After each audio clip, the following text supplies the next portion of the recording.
Okay, so I'm gonna go ahead and start mixing the meringue powder and follow these instructions. For 2 teaspoons of meringue powder is 2 tablespoons of water equals 1 egg white, and my icing consists of 5 eggs, so I'm gonna put 10 and 10. And this tends to actually smell really good until you start putting water in it. Then it smells really nasty. And I also use a butter knife just to be able to scrape off the top so I get the exact amount. I'm gonna put water in first before I start putting in the powder. Last time I did the opposite and it was a little hard to make sure it dissolved. I mean, I guess it stinks because it is dried egg after all, but still. Gross. And I'm gonna go ahead and add a whole teaspoon of vanilla extract. And usually you can put half a teaspoon, but I do a whole just from my last batch.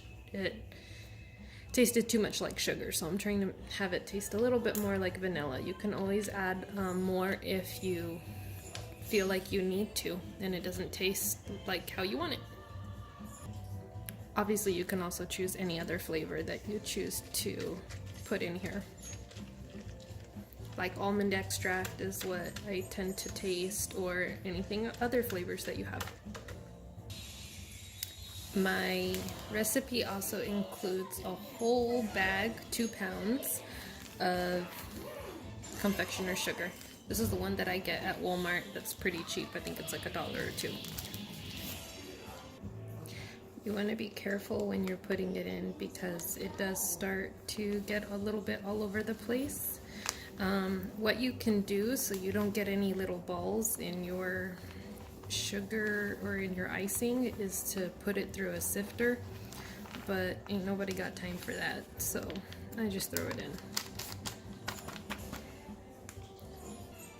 in. And the last thing that I do is half a teaspoon of cream of tartar, and that is to actually be able to actually make it white, so you don't have to use any whitening color to make this white, because it'll start getting a little yellowy.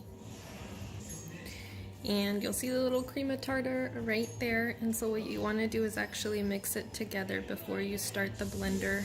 You can actually start moving over the meringue powder mixture around a little bit just so you can get it moving a little bit more, so it's a little bit easier and not completely a powdered sugar cloud as you start mixing. You'll notice that it's starting to get on my spatula, but that's okay because you'll eventually be moving the powdered sugar down as you start mixing it, so you can just put that on the whip or the beater area. I don't have all this terminology down yet, as you can tell. That's alright. So my blender comes with a little splash guard for the top, so I'm going to go ahead and add that now. So you can see I've added it there, and what I can do now is at least scrape off this mixture that got stuck on my spatula onto the blender area. Perfect, right? And I'll go ahead and put it into locking position. And my blender, I keep saying blender, it's a mixer, whatever, also came with a splash guard, so I can also put it in here, which was absolutely amazing because of this little piece right here. I could even throw in more ingredients if I needed to when I was making my dough, so that's how I actually feel was able to make my dough pretty smooth. So I have this area which will also keep the powdered sugar from coming up and out. So I'm going to go ahead and mix now, and I'm going to start it on low, and then I'm eventually going to make it go a little bit faster to be able to go ahead and make it whiter.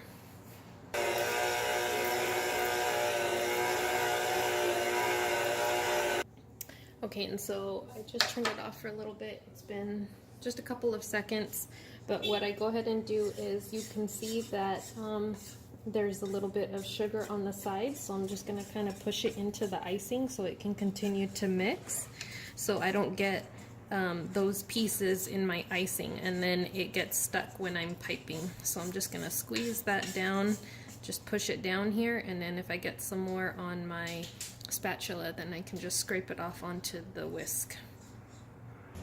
And then I will eventually want to kick it up all the way up to the highest, so the more air that comes into it, it'll actually make it lighter. And there you have it. And if you can see the peaks on the side, you can see this is a very thick consistency. So for those of you that may not be 100% aware of what that is, it's just the thickness, consistency, thickness, it all kind of means the same thing. So you can see these really stiff peaks and how the icing is not falling. You want to start out this way because then you can always make it thinner. If it ends up becoming too thin because you ended up adding too much water, you can always add more powdered sugar to that and make it thicker again. And I guess that concludes my little tutorial as to how to make the royal icing that I use using meringue powder. Otherwise, you can just use 5 egg whites to be able to go ahead and make the same type of icing. And the final step, clean up. Sad face.